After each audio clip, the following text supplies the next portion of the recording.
Farmers in southern New South Wales are reporting drier than usual conditions as signs grow of a coming El Nino weather pattern. Some fear it could mark a return to drought much sooner than expected. The wet La Nina years were good to livestock farmer Gary Grant, but that all ended when autumn began. Everything's slowing right down, so the pasture growth has slowed down. The land around his Braidwood property near Canberra is gradually drying out.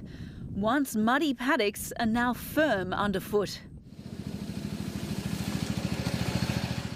He says the lack of rainfall through autumn was reminiscent of the start of the last drought, which only ended in 2020.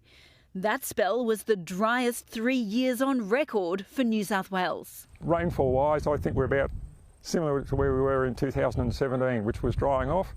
2018 was bad, 2019 was worse.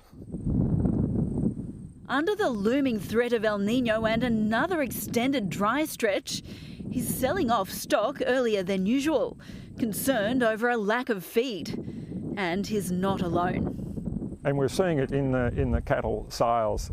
A lot of people are sort of reducing their stock numbers.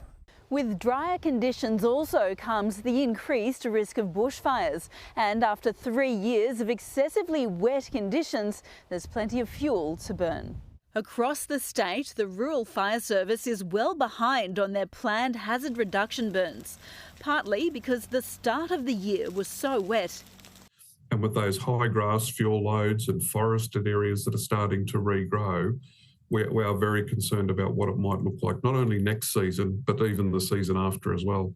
Gary, who's also the local fire captain, is worried by the considerable regrowth through areas that burnt in the Black Summer bushfires. I think it probably is going to catch some people by surprise.